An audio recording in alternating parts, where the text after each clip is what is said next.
저 집행은 도시군 관리 계획으로 결정할 수 있는 6가지 사항을 정하는 것이 집행이 되게 됩니다. 첫 번째는 용도지역, 용도지구의 지정 변경이 되게 됩니다. 그리고 두 번째가 용도구역을 지정하거나 변경하는 것이 특징인데, 우리 남양주라고 하는 행정관할구역에는 다양한 개발 사업이 이루어지게 됩니다. 다산 신도시 같은 경우는 한 5년 전만 하더라도 마늘밭이었거든요.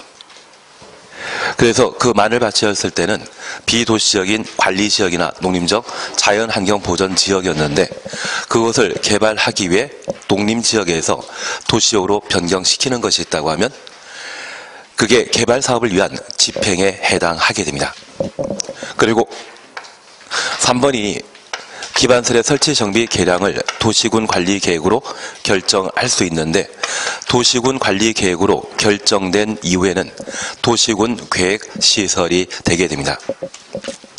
그래서 우리 남양주에 종합병원이 지금 없는 상태입니다. 그 종합병원이라고 하면 기반설인데, 저 기반설을 시립병원이나 도립병원 또는 국립병원이라 표현하게 되면 도시군 계획설에 해당되는 것이고, 삼성의료원이나 아산병원이라고 하면 걔는 기반시설이 되게 됩니다.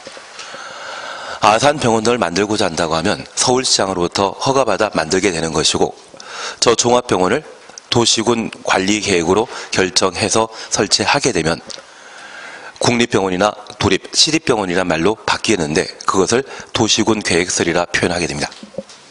그리고 개발사업에 관한 사항과 정비사업에 관한 내용을 도시군 관리계획으로 결정하게 되는데, 다양한 도시군 관리계획 결정 대상 중에 구체적으로 사업하는 것이 있다고 하면 3, 4에 해당되는 것을 사업이라 표현하게 됩니다. 이 모든 것들은 도시군 관리계획으로 결정해서 사업을 시행하게 되는데, 기본계획과 관리계획을 통칭하게 되면 도시군 계획 사업입니다. 그래서 도시군 계획으로 결정해서 집행하는 사업은 도시군 계획설 사업과 개발사업, 정비사업이 되게 됩니다. 그리고 5번은 지구단위 계획구역과 지구단위 계획을 도시군 관리 계획으로 결정할 수 있고, 저 지구단위 계획은 아파트 만들기 위한 사업을 말하는 겁니다. 그래서 왕숙지구의 경우에도 6만 6천 세대의 아파트 만든다고 하면 그것은 지구단위 계획에 따른 개발사업이라는 것 구분해놔야 됩니다. 그리고 6번이 입지규제 제소구역과 그 계획을 도시군 관리 계획으로 결정하게 됩니다. 지난 시간에 우리는 지역에 관한 사항을 함께 보셨고, 이제 지구에 관한 사항을 함께 보시는데, 여기 용도 지역과 관련되어서는 대상과 절차에 관한 사안들을 함께 정리하시면서, 만약 천마산이라고 하는 산이 있다고 하면 내가 도시군 관리 계획의 결정권자였을 때 그곳은 용도 지역 지정하게 되면 자연환경 보전 지역으로 지정할 수 있는 대상이 되게 될 겁니다. 반면 조안면 일대에 농경지가 잘 정비되어 있는 곳이 있다고 하면 그때는 농림지역으로 지정할 대상이 되는 겁니다. 그리고 우리 학원 있는 자리라고 하면 상업지역으로 지정하게 될 것이고, 공장이 많이 들어서 있는 곳이 있다고 하면 공업지역으로 지정하는 것이 특징입니다. 그래서 어떤 현상을 보이게 되었을 때 어디를 어떤 용도지역으로 지정하게 되는지 그 대상에 관한 내용을 살펴주시고, 이러한 도시군 관리 계획을 결정하여 지정 변경하는 것이 원칙이지만 예외적으로 절차를 전부 생략하거나 일부 생략하는 경우가 있습니다. 바다인 공유수면을 매립하게 되었을 때 그 매립구역과 이웃한 용도지역의 지정 목적이 동일하다고 하면 도시군 관리계획의 위반 결정 없이 준공 인가일날 이웃한 용도지역으로 지정된 것으로 본다. 따로 고시는 하도록 되어 있습니다. 그리고 전산택이란 말 기억나신다고 하면 이 경우에는 도시지역으로 결정 고시된 것으로 본다. 의제에 관한 사항을 한번 정리하시는 게 필요하시고, 관리지역의 농지가 농지법에 의한 농업진흥지역으로 지정되게 되면 농림지역으로 결정 고시된 것으로 본다. 관리지역의 산지가 보전산지로 지정되게 되면 농림지역 또는 자연환경보전지역으로 결정 고시된 것으로 본다. 고시까지 생략하기 때문에 절차 전체를 생략하는 것이고, 공유수 메리트과 관련되어서는 지정까지, 결정까지만 생략한다는 것을 잡아내시는 게 필요합니다. 그러면 이런 도시군 관리 계획으로 용도 지역을 지정하거나 변경하게 되면 보통 2년이라는 시간이 걸리게 됩니다. 2년 동안 공익 사업을 목적으로 용도 지역을 지정했는데 그 목적대로 토지 소유자가 사용하지 않는 경우가 있습니다. 그럴 때 가하에 지니게 되는 규제를 행위 제한이라 하고, 저 행위 제한을 위반하게 되면 2년 이하의 징역 2천만 원 이하의 벌금에 처하도록 되어 있으며, 구체적인 행위 제한 형태는 각각의 용도 지역마다 건축할 수 있는 건축물의 종류를 법령으로 정해 놓고 있습니다. 심지어 조례에서도 결정된다라는 것 기억하시고, 작년 같은 경우는 아파트에 대한 건축 제한을 시험에 냈기 때문에 올해 해나가실 것은 2종 근린 생활세를 건축할 수 있는 곳, 건축 못하는 곳을 잡아내시는 게 필요합니다. 2종 근린 생활세과 관련되어서는 전용 주거지역과 일반 주거지역 건축할 수 없습니다. 다만 일반 주거지역의 경우는 조례가 허용하게 되면 건축 가능하다라는 걸 잡아내셔야 되고, 그 밖에 보전 녹지지역과 자연환경 보전지역인 때는 제2종 근린생활세를 건축할 수 없다라는 것을 잡아놔줘야 됩니다. 작년에 아파트 시험에 냈다고 하면 건축 제한으로 가장 만만한 게 바로 2종 근린 생활시설이 되게 됩니다. 다만 저 2종 근린 생활시설 중에 바다 면적합 500제곱미터 미만의 종교 집회장의 경우는 모든 용도 지역에 건축할 수 있다는 것을 다시 한번 살펴놔야 됩니다. 그리고 이렇게 건물을 건축하게 되면 그 건물 크기를 좌우하는 것으로서 건폐율과 용적률에 대한 상한선을 각각 정해놓고 있는데, 이 건폐율 용적률에 대해서는 정 안 되면 책상 위에 적어놓고 시험 보는 겁니다. 더 안 되면 소음표 뒷면에 적어놓고 시험 보는 것도 방법입니다. 그래서 우리는 여기 건폐율과 관련되어 주거지역은 5, 6, 7이란 말 기억하시면서 전일준이란 말 함께 보셨고, 상업지역과 관련되어서는 중국하고 일본은 있다 가까이입니다. 중일 6은 9, 8, 8, 7이라는 것 기억하시고, 공업지역 일단 건너뛰시고, 농가 농자의 경우는 기본 건폐율이 20%인데 예외적으로 계획관리지역만 40%라는 걸 살펴주시는 게 필요합니다. 그리고 용적률과 관련되어서는 135란 말을 우리가 함께 공부하시면서 제1종 전용 주거지역은 100, 3종 일반 주거지역은 300, 준주거지역은 500. 근데 지난주에 수업 잠깐 끝나시고 나면 한 1시간 아니던 2시간 정도는 공부해 주셔야 됩니다. 그래야만 다음 주에도 뭔가 연결될 수 있는 연결고리가 형성되게 됩니다. 우리가 공부하면 잘하지 않으시겠습니까? 예, 그리고 용적률과 관련되어 상업지역의 경우는 5319로 구분하시는데, 용도 지역이 달라질 때마다 200% 용적률 낮아졌다는 걸 기억하시게 되면 중심 상업지역은 1500, 일반 상업지역은 1300, 유통 상업지역은 1100, 근린 상업지역은 900%라는 것 확인하시고, 공업지역과 관련되어서는 3사란 말로 대신하시고, 농간 농자의 경우는 기본 용적률이 80인데 딱 3가지 경우, 자연녹지지역과 생산녹지지역, 계획관리지역만 100%라는 것 잡아내시는 게 필요합니다. 그래서 작년 같은 경우는 건축제한과 건폐율과 관련된 내용들을 시험에 다뤘는데, 아마 올해 시험에 내게 된다면 용적률이나 건축제한에 관한 사안들을 또 한 번 다룰 수 있는 사안이 특징입니다. 그리고 이제 우리가 함께 봐나가시는 게 용도 지구를 함께 살펴놓습니다. 우선 용도 지구와 관련되어 103페이지 찾으셨죠? 용도 지구란 토지의 이용 및 건축물의 용도, 건폐율, 용적률, 높이 등에 관한 용도 지역의 제한을 강화 또는 완화하여 적용함으로써 토지 이용부터 용도 지역의 제한 가로 해놓습니다. 그러면 용도 지역의 제한이라면 바로 행위 제한을 말하는 것으로서 건축 제한과 건폐율, 용적률 제한을 말하는 겁니다. 이러한 것들을 강화시키거나 완화시킴으로써 강화, 완화 주놓습니다. 용도 지역의 기능을 증진시키고 용도 지역 기능 증진 가로 해놓습니다. 미관, 경관, 안전을 도모하기 위해 도시군 관리 계획으로 결정하는 지역을 말한다. 그래서 첫 번째, 이 용도 지구와 관련되어서는 본문 표현 속에 용도 지역의 기능을 증진시킨다라는 것을 하나 확인해 주셔야 됩니다. 그러면 우리가 잠깐 이해하실 것은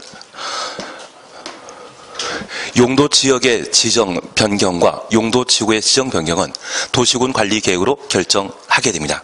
도시군 관리 계획은 특광 시군을 대상으로 수립하게 되는 집행 계획이었습니다. 그래서 우리 남양주 전체 관할 구역에 대해 빠짐없이 일정한 용도 지역을 지정하게 되는데, 이러한 용도 지역의 경우는 절대 중복 지정할 수 없다라는 말을 기억해 주셔야 됩니다. 그러면 이 용도 지역이 바로 1차적인 토지 이용의 규제입니다. 우리 남양주 관할구역 모든 땅에 대해서는 용도지역 지정되어 있다, 지정되지 않았다, 지정되어 있다라고 해주시고, 그게 토지 이용과 관련된 1차적 규제가 되게 됩니다. 그러면 1차적 규제는 조금 포괄적이고 개략적으로 지정하는 것이 특징이거든요. 잠깐 서울 이야기를 드리겠습니다. 우리 서울에는 남대문이라고 하는 문화재가 존재합니다. 그리고 이 남대문 주변에는 남대문 시장도 있고, 그리고 길 건너편에 상업용 건물이 다수 존재합니다. 그러면 이 남대문을 포함한 저 상업용 건물이 들어서 있고 남대문 시장에 있는 장소에 대해서 용도 지역을 지정하게 되면 뭐로 지정한다? 도시지역 중에 상업지역으로 지정하게 될 겁니다. 이 남대문 자리에만 문화재를 보호할 목적으로 자연환경 보존지역을 지정한다? 그건 말도 안 됩니다. 상업지역이 전체 지정된 상태입니다. 그런데 이 상업지역에는 큰 건물을 다수 만들게 되는데, 이 남대문 주변 일대가 상업지역이라 해서 제1롯데월드 같은 대형 건물을 이 남대문 주변에 촘촘하게 세워놓게 된다고 하면 도시지역은 비도시지역과 달리 다수의 건물이 많이 만들어지게 되죠. 이게 병풍처럼 남대문 주변을 장악하게 된다고 하면 남대문을 보고자 하는 사람들은 쉽게 저 남대문을 볼 수 있다 없다? 없습니다. 그러면 이 남대문에 대한 충분한 조망권을 확보할 목적이라면 저 주변 일대에 대해서는 아무리 상업적이라 할지라도 건물 크기를 좀 제한할 필요가 있죠. 그리고 우리 주변에 학교라고 하는 게 다수 존재합니다. 그 학교가 주거지역이나 상업지역에 각각 만들어질 수 있는데, 시골 지역에는 고등학교가 쉽게 만들어집니까? 만들어지지 않습니까? 만들어지지 않습니다. 한 1980년대만 하더라도 군 단위에, 그래서 가평군이라고 하는 군 단위에 고등학교 딱 하나만 만들어지는 게 특징입니다. 그러면 이 학교가 만들어지게 되면 시골에 만들어져 있겠습니까? 시가지 안쪽에 만들어져 있겠습니까? 시가지 안에 아마 주상공에 그런 학교가 만들어져 있을 겁니다. 그러면 이 주상공에 학교가 만들어지게 되면 학교 주변은 주거지역이나 상업지역이었을 때 가끔 PC방이나 윌락셀이나 숙박스를 만들고자 하는 경우도 있겠죠. 분명 상업지역이기 때문에 그게 가능하다지만 학교 주변에 그런 시설들이 만들어지게 되면 교육 환경에 나쁜 영향 끼치지 않겠습니까? 그러면 아무리 상업지역이라 할지라도 그 학교 주변만큼은 상업용 건물 중에 PC방 등에 대해서는 함부로 건축하게 하면 된다, 안 된다? 안 됩니다. 그러면 기본적으로 용도 지역이 지정되었을 때 추가적으로 2차 규제인 용도 지구가 지정되게 되면 건물 건축하는 것은 가능하지만 그 건물의 규모는 작아질 수도 있고 좀 더 커지게 되는 것도 하나의 특징이 될 겁니다. 그런데 이 상업지역이 우리가 자주 들어보셨던 개발 제한 구역이라 불리는 용도 구역이 지정되게 되면 이 상업지역인 개발 제한 구역의 경우는 건물 아예 건축할 수 없습니다. 그래서 이 용도 구역 설명과 관련되어서는 용도 지역의 기능을 증진시킨다, 이 말 등장하면 무조건 틀립니다. 용도 구역에 있어서는 고유의 지정 목적이 있는데 그 목적 달성하기 위해 건축행위를 아예 제한시키는 것이 특징인 반면, 저 용도 지구제는 기존의 용도 지역과 관련된 특징이 있다고 하면, 건물 건축하는 게 가능하다고 하면, 다만 그 건물 크기를 제한하거나 또는 학교 주변이라고 하면 다른 상업용 건물은 가능하지만 위락설이나 숙박시설, 일부 제한적인 용도에 대해서만 건축 행위를 규제하는 것이 특징입니다. 그래서 일반적으로 제한하는 것이 아니라 지역의 특수한 사정을 고려해서 규제를 강화시키거나 완화시키는 것이 용도지구의 특징이 되게 됩니다. 그래서 우리가 이해하실 것은 용도지역제는 1차적인 토지이용 규제라고 이해해 주시고, 용도지구는 2차적인 규제인데 용도지역을 싹 무시해버리는 겁니까? 용도지역 존중해 주는 겁니까? 존중해 주는 겁니다. 반면 3차 규제에 해당되는 용도구역이 지정되게 되면, 특히 개발제한구역 등이 지정되게 되면 용도지역과 관련된 지정 목적에 대해서는 존중한다, 싹 무시해버린다. 싹 무시해버리는 겁니다.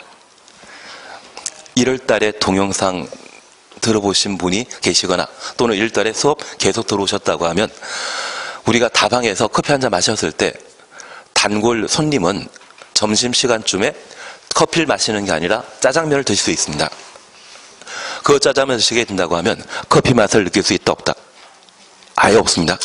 대신 용도지구제는 설탕 프림에 해당되는 것으로서 커피에 설탕 타 드시게 된다고 하면 커피 드시는 것이지 설탕 마신다는 이야기는 하지를 않으실 겁니다. 그게 지역과 지구와 구역의 차이점이 되게 되는데, 꼭 기억하실 것은 이 용도지구제는 용도지역의 기능을 증진시키는 것이 특징이지만, 용도구역이 지정되게 되면 용도지역의 기능 증진한다, 이런 말은 있다, 없다? 아예 성립되는 것 아닙니다.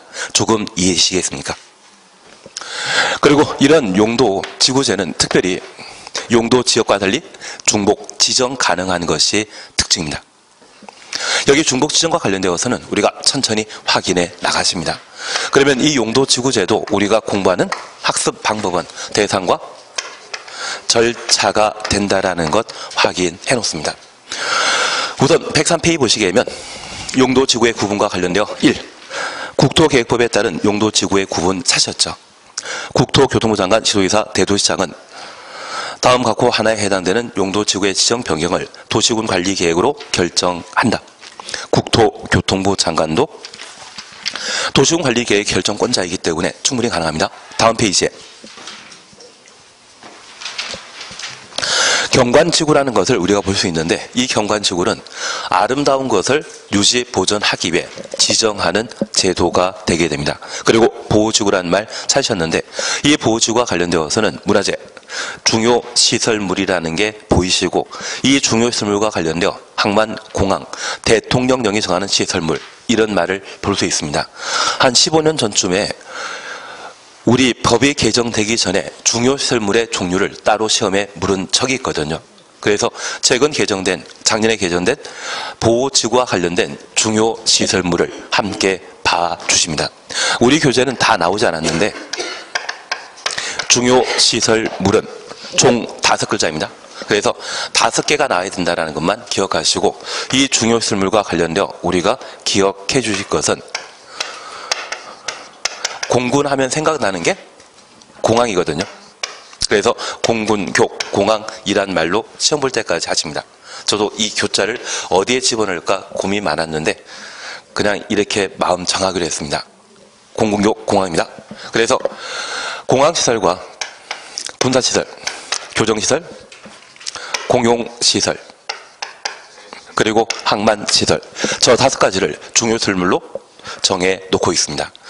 개정되기 전에 2년 전에는 학교시설이 중요시설물에 포함되었었는데 학교가 빠지고 지금은 공군교, 공항입니다. 그 중에 우리가 잠깐 이해하실 것은, 여기 공용시설이란 말과 비교되는 말로 공공용시설이 있습니다. 그리고 이 공공용시설을 우리 국토계획법에서는 공공시설이란 말로 달리 표현하고 있는데, 우리 공공의 적이라고 하는 영화 제목 들어본 적 있으시죠? 그 공공의 적은 불특정 다수의 적을 말합니다. 저 공공용시설은 불특정 다수가 사용할 수 있는 시설을 공공용시설이라 표현하게 되는데, 간혹 광장이나 공원 보신 적 있다고 하면 누구나 이용할 수 있죠. 그걸 뭐란다? 공공용 시설이 되게 됩니다. 반면에 시청이나 또는 법원, 청사를 방문하게 되면 방문증이라는 것을 확보해야만 출입할 수 있습니다. 그래서 법원이나 또는 시청 같은 경우는 누구나 이용할 수 있다, 못한다. 누구나 이용 못합니다. 소유실에서 방문증 발급받아야만 출입할 수 있거든요. 그러한 것들을 공용시설이라 표현하게 됩니다. 공공용 시설과 공용시설은 같다 다르다. 다르다라는 걸 이해해 주시고, 제가 오늘도 도로 이용해서 하고 났거든요. 그 도로는 공공시설, 공공용 시설이 됩니다. 반면에 공용시설은 법원 청사나 시청이나 그런 관청 같은 건물을 공용시설이라 표현하게 됩니다. 공용시설과 공공시설은 같다 다르다. 제발 공공이란 말 보시게 되면 공공의 적을 연상해 주시고, 불특정 다수가 이용할 수 있는 시설을 공공용 시설이라 하고, 여기 공용시설은 공적 업무로, 공적인 목적으로 사용하는 시설을 공용시설이라 표현합니다. 우리 한자 공부 다시 한자로 하면 참 이해는 되시겠습니까?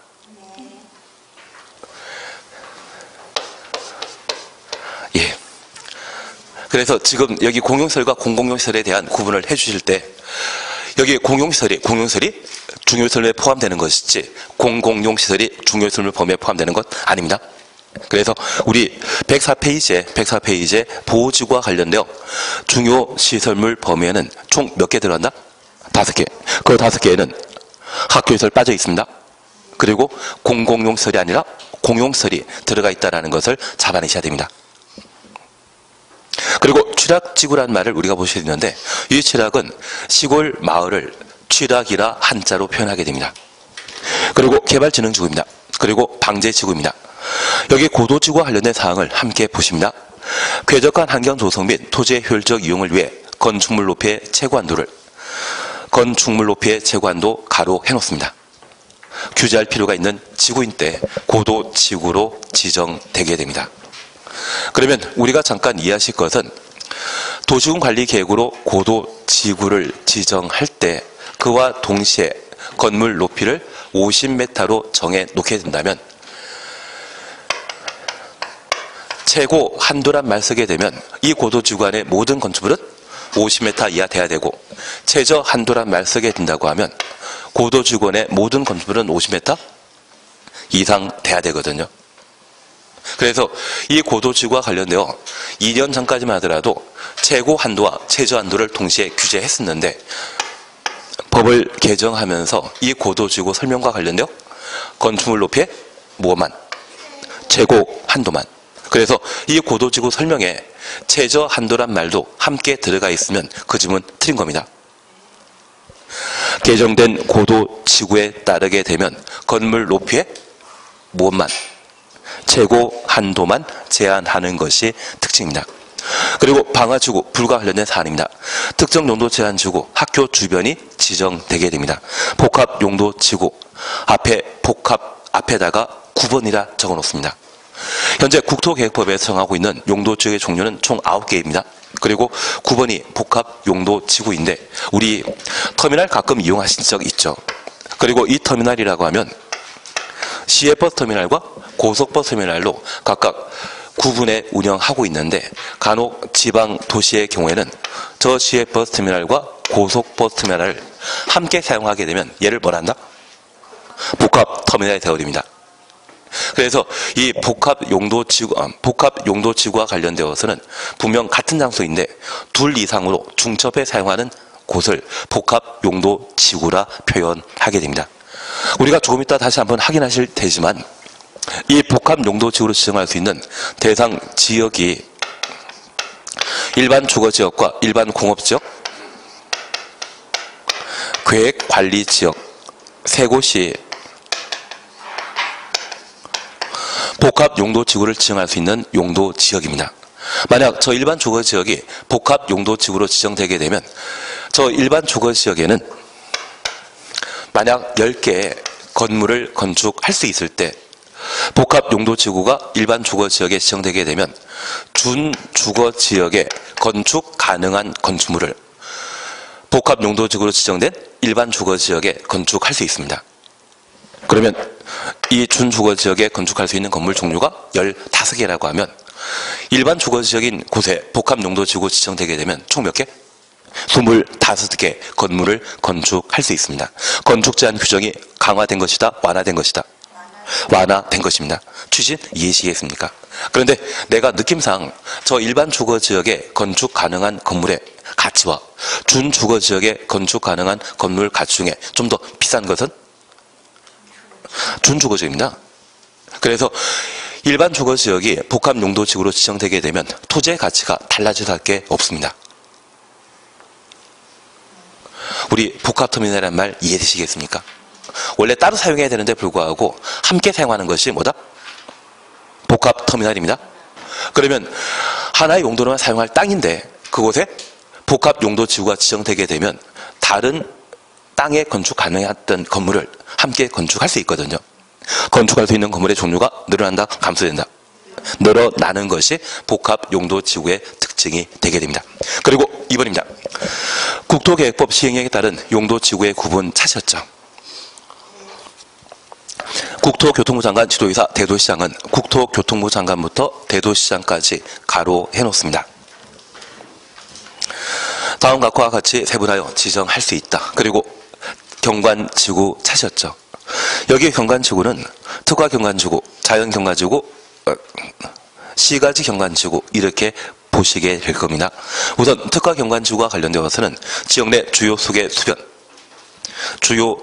수변 경관 또는 문화적 보존 가치가 큰 건축물의 주변 경관 등의 특별한 경관 추천했습니다. 그래서 특화경관지구 설명에는 항상 특별한 경관이란 말이 들어가야 되는데 그 유독 특별한 경관은 한강 주변에 수변 경관이 있지 않습니까?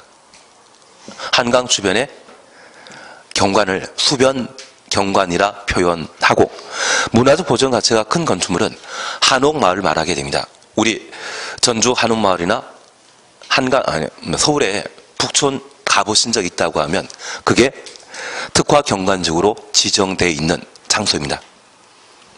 그리고 자연경관지구 봐주십니다. 산지, 구릉지 등의 자연경관 추천했습니다. 자연경관지구 설명과 관련되어서는 반드시 본문 표현에 자연경관이라는 말 나와줘야 됩니다. 자연경관 대신 특별한 경관이라는 말 들어가게 되면 잘못된 설명으로 파악해 주셔야 됩니다. 그러면 우리 천마산이라는 곳이 있다고 하면 그 천마산에 대해서는 무엇으로 지정할 수 있다? 자연경관지구로 지정할 수 있습니다. 그러면 이제 다시 하나 봐주십니다. 한강 수변 경관을 보호하기 위해 자연경관지구를 지정할 수 있다. 주요 수변 경관에 대해서는 특화경관지구의 지정 대상이지 자연경관지구로 연결하는 것은 잘못된 겁니다. 자연경관지구로 지정할 수 있는 것은 무엇만? 산지, 구릉지만. 그리고 시가지 경관지구에 대해서는 스카이라인이라는 말을 들어보신 적이 있다고 하면 그걸 시가지 경관지구로 지정하는 목적인데 본문 표현 속에 시가지의 경관을 보호한다 이 말만 확인해 주십니다. 그리고 방제지구와 관련되어서는 그냥 지나가시는데 자연방제지구와 시가지 방제지구로 구분한다. 그리고 보호지구 찾았습니다. 역사, 문화, 환경 보호지구, 중요시설물 보호지구, 생태계 보호지구. 그래서 여기 보호지구와 관련되어서는 시험 올 때까지 역중생으로 기억해 놓습니다.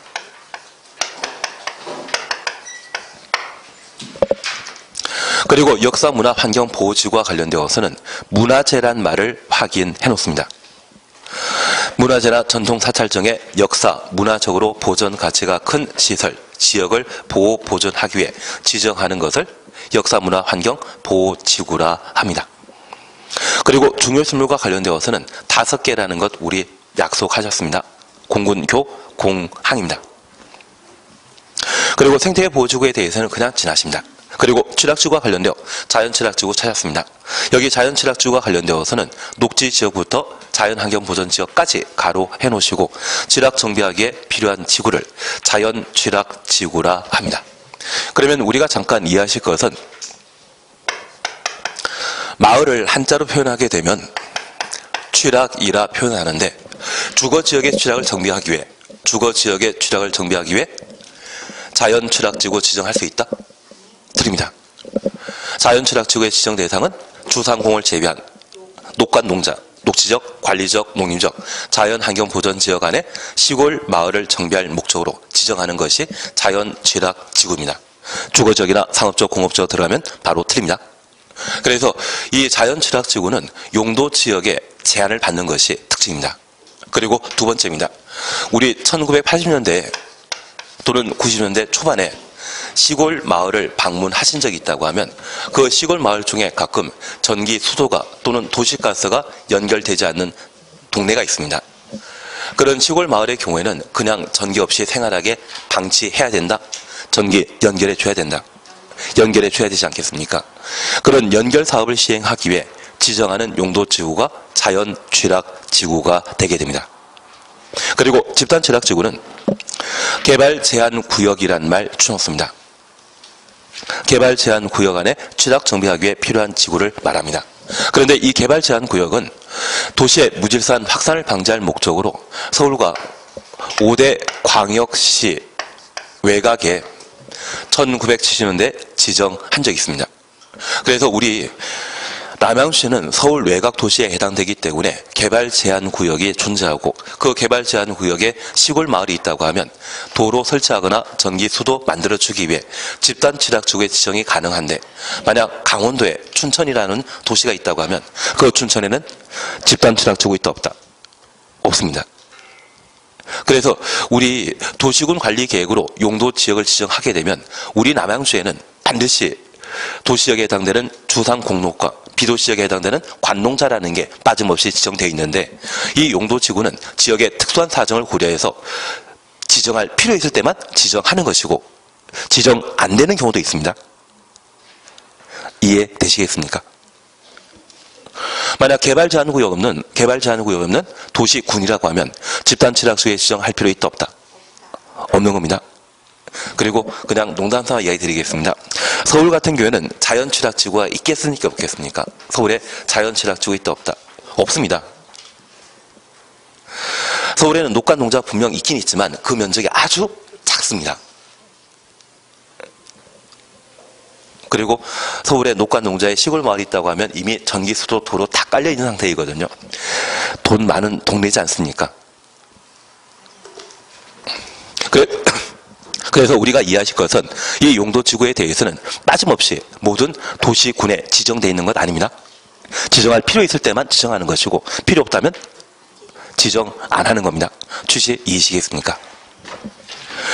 그리고 개발진흥지구와 관련되어서는 주산관이란 말 확인하시고 복합이란 말 찾았습니다. 주거, 공업, 유통, 물류, 관광, 휴양 중에 둘 이상의 기능을 중심으로 개발 정비할 필요가 있다면 복합. 그래서 동시에 둘 이상을 개발하는 것이 복합개발진흥지구인데 바로 판교 테크노밸리가 여기에 해당되게 됩니다. 판교에는 연구단지만 만든 것이 아니라 아파트와 백화점도 함께 만들어놨거든요. 그것이 복합개발진흥지구라고 이해해 주시고 특정 개발지구는 주거, 공업, 유통, 물류, 관광, 휴양 기능, 외의 기능 추놓습니다. 특정한 목적으로 개발 정비할 필요가 있는 지구를 특정 개발진흥지구로 지정할 수 있습니다. 그래서 가끔 우리 남양주에는 학생이 참 많거든요. 그래서 이 남양주에 서울 노량진이나 또는 서울의 대치동 같이 학원가를 하나 형성하고 대치동에 선생님 몇 분 모셔다가 강의를 시키게 된다고 하면 경기 서북부권의 중심 도시이기 때문에 저 교육을 이용하기에 많은 사람들이 찾아올 수 있을 겁니다. 그러면 그 교육 기능을 육성하기 위해 지정하는 개발진흥지구가 있다면 걔가 뭐다? 특정 개발진흥지구입니다. 그래서 우리 남양주에는 좀 볼 수 없지만 안양 같은 경우에는 학원가라에서 한 200m 거리가 학원가로 조성되어 있는데 양쪽 주변에 다 밤늦게 애들 데려오기 위해 차가 많이 늘어서 있는 그런 동네가 있습니다. 그래서 그러한 것들이 지역의 중심 지역으로 좀 개발 사업을 시행하게 될 때 필요한 사안이 될 수 있는데 그걸 개발 육성하기 위해 지정하는 용도지구 있다면 특정 개발진흥지구가 되게 됩니다. 그러면 이 특정 개발진흥지구는 주산관을 배제했다는 것만 다시 한번 확인해 주셔야 됩니다. 그리고 3번, 4번 묶어놓습니다. 우선 조례란 말을 동그라미 해놓습니다. 조례란 말을 동그라미 해놓습니다. 여기 조례는 중앙에서 만든 법이다, 지방에서 만든 법이다. 지방에서 만든 법입니다. 우선 4번부터 보셔야 됩니다. 시도의사 또는 대도시장은 시도의사 또는 대도시장 가로 해놓습니다. 앞서 국토계획법과 시행령에서 정하는 용도 지구는 국토교통부 장관도 결정권자이지만 조례로 정하는 용도 지구의 지정 변경에 대해서는 장관 빠져 있습니다. 장관은 전국을 관할로 하기 때문에 조례상 용도 지구 지정의 결정권자가 될 수 없는 겁니다. 이들은 필요하면 두 줄 밑에 위 양가로 2 각호의 용도 지구 외 용도 지구, 양가로 1과 2는 법령에 따른 용도 지구인데 그것 말고 용도 지구 지정 변경을 도시군 관리 계획으로 결정할 수 있습니다. 맨 마지막에서 세 줄 위에 올라가시면 조례란 말 찾았습니까? 시도 또는 대도시 조례로 용도 지구의 용도 지구를 도시군 관리 계획으로 결정할 수 있다. 새로 만든다는 이야기입니다. 그리고 양가로 3번입니다.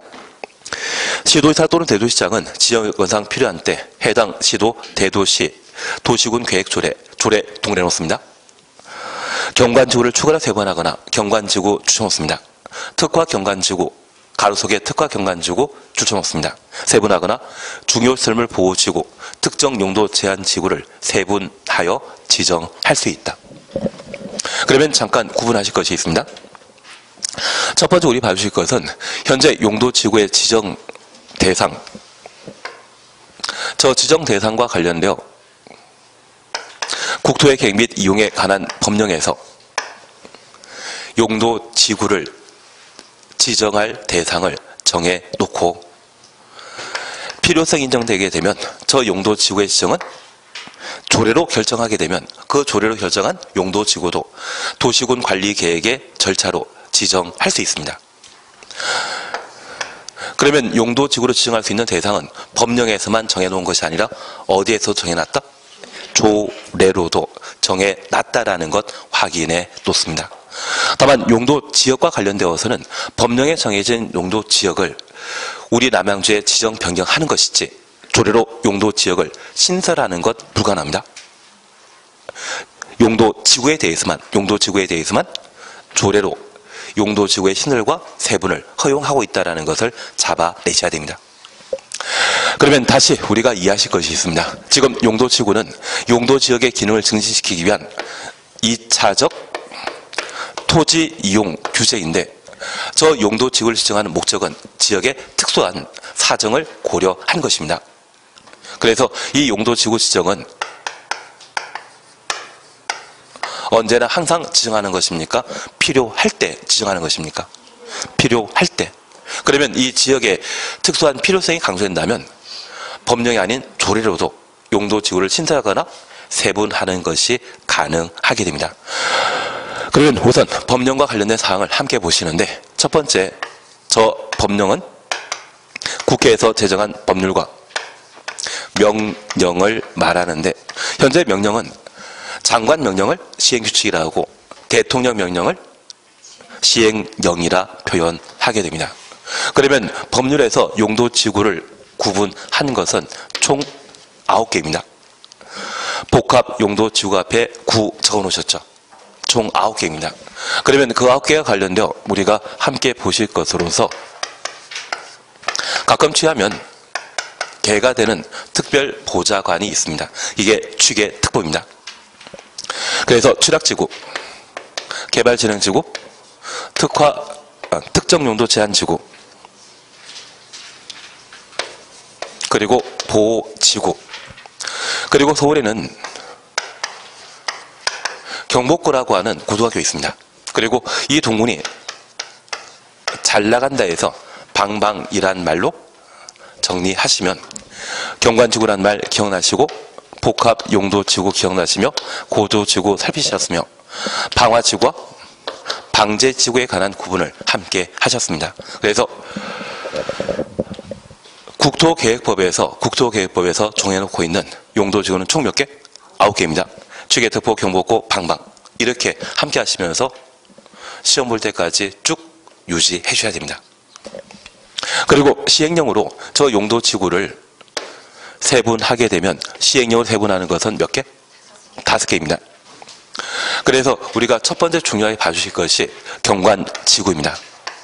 워낙 자주 시험에 출제되기 때문에 이 경관지구에 대해서는 함께 보셔야 되는데, 이 경관지구는 세종시를 특별 자치시란 말로 표현하게 됩니다. 그래서 특자시란 말로 대신하시는데, 특화 경관지구, 자연 경관지구, 시가지 경관지구를 각각 구분하셔야 됩니다. 여기 특화 경관지구와 관련되어서는 주요 수계, 수변 경관과 문화재 아닙니다. 문화적 보전 가치가 큰 건축물. 그러면 한옥 마을인 전주 한옥 마을에 만들어져 있는 한옥은 문화재이다 아니다? 문화재 아닙니다. 문화재는 아니지만 문화적으로 보전 가치가 큰 건축물의 주변 경관을 보호, 형성할 필요가 있다면 그때 지정하는 것이 특화 경관지구입니다. 그리고 자연 경관지구로 지정할 대상은 산지, 구릉지. 그러면 한강 주변도 분명 자연의 힘으로 만들어진 것인데, 그 한강 주변의 수변 경관에 대해서는 자연 경관지구로 지정하는 것 아니죠. 얘는 특화 경관지구의 지정 대상이라는 것 확인해 주셔야 됩니다. 그리고 두 번째 중요하게 보실 것이 바로 보호지구입니다. 여기 보호지구와 관련되어서는 역중생이란 말을 우리가 함께 살피시면서 문화재란 말 나오게 되면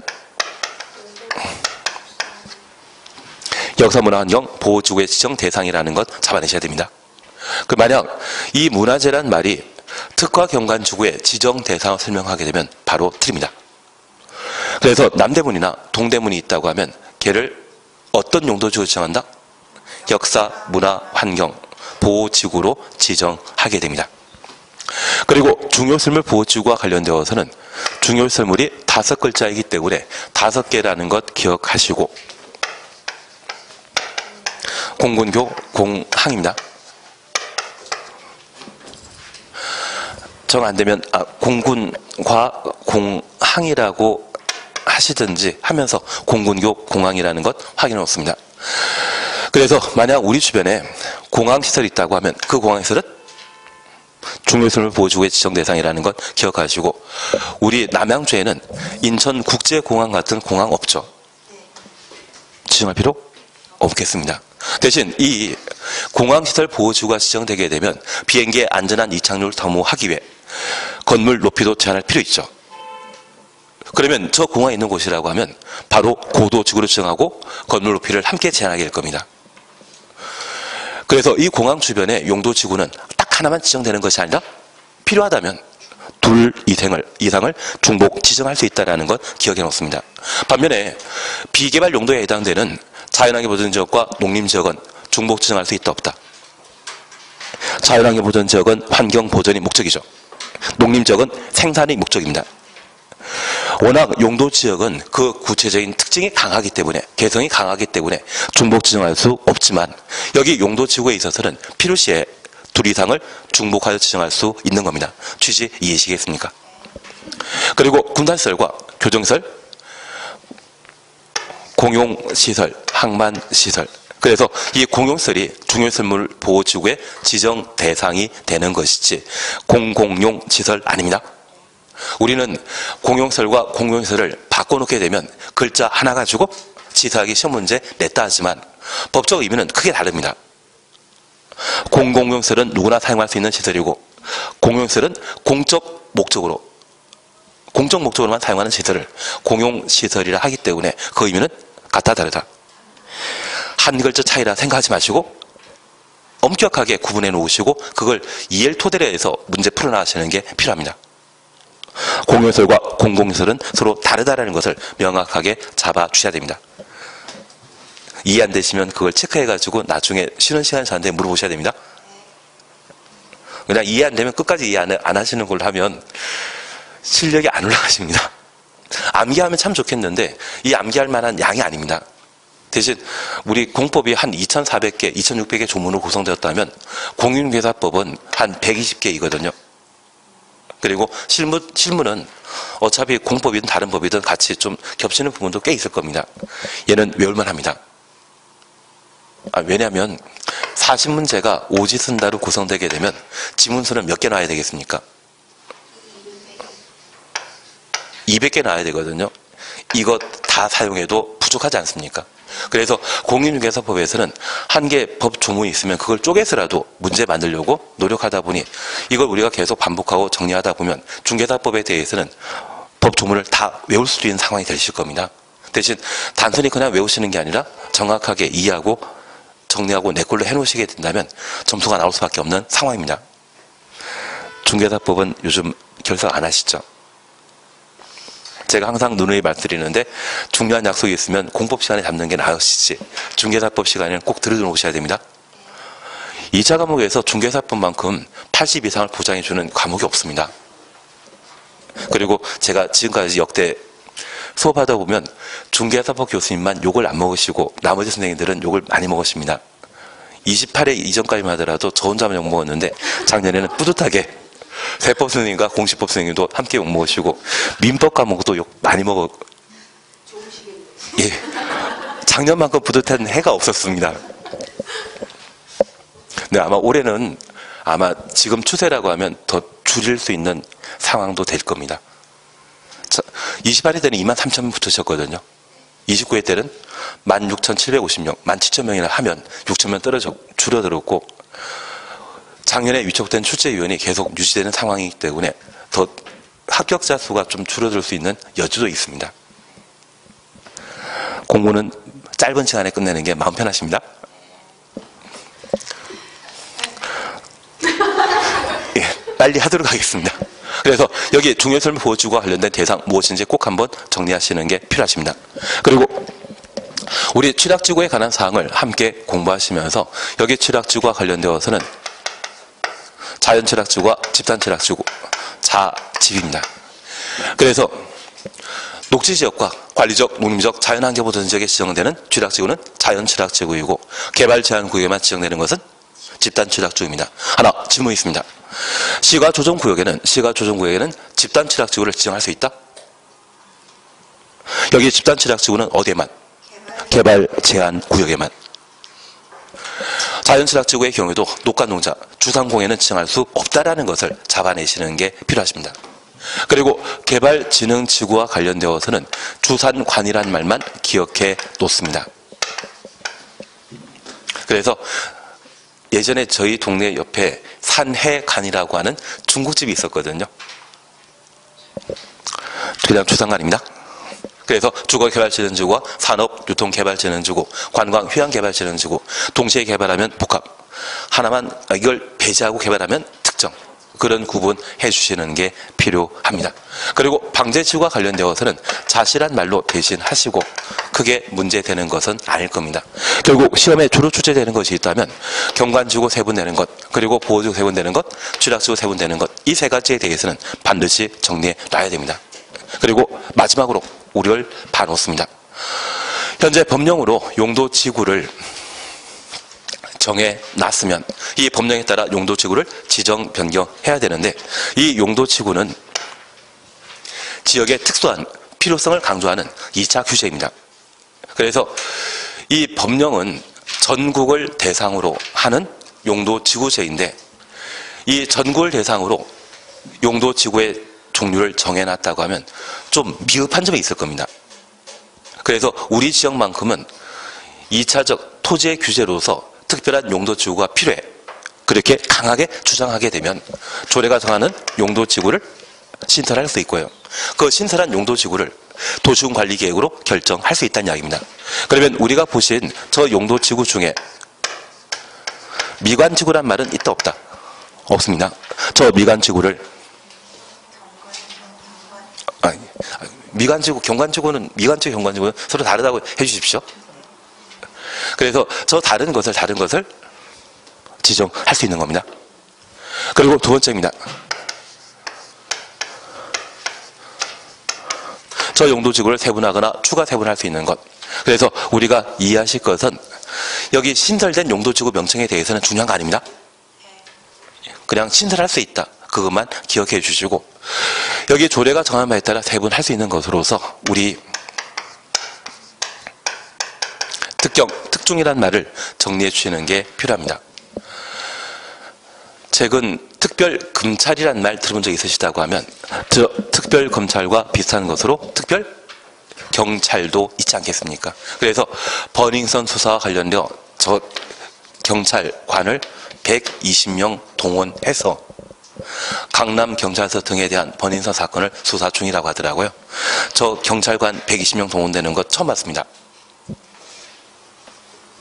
예전에 범죄와의 전쟁에 대해서 조직폭력배 그거 단속할 때 그렇게 많이 동원했지, 그 다음 동원 많이 한 게 이번 버닝썬 사건이거든요.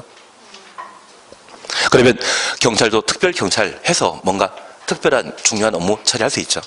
그래서 특별히 중요한 업무를 처리한다. 특경, 특중 이 네 가지만 조례가 정한 바에 따라 세분하거나 추가 세분할 수 있다. 그래서 특화 경관지구, 그리고 경관지구, 특정 용도 제한 지구, 중요 시설물 보호 지구, 필요하다고 하면 조례가 정한 바에 따라 뭐 할 수 있다? 세분할 수 있다. 그래서 간혹 시험에 묻는 곳으로서 조례가 정한 바에 따라 용도 지구 세분할 수 있는 대상 찾으라고 하면 4개입니다. 오지 쓴다 문제 가능하다라는 건 잡아놓으시고, 여기에 포함되지 않는다고 하면 세분할 수 있는 내용이 아닐 겁니다. 특경, 특중이란 말을 한번 확인해 놓습니다. 그리고 쉬었다 하십니다. 쉬었다 하십니다.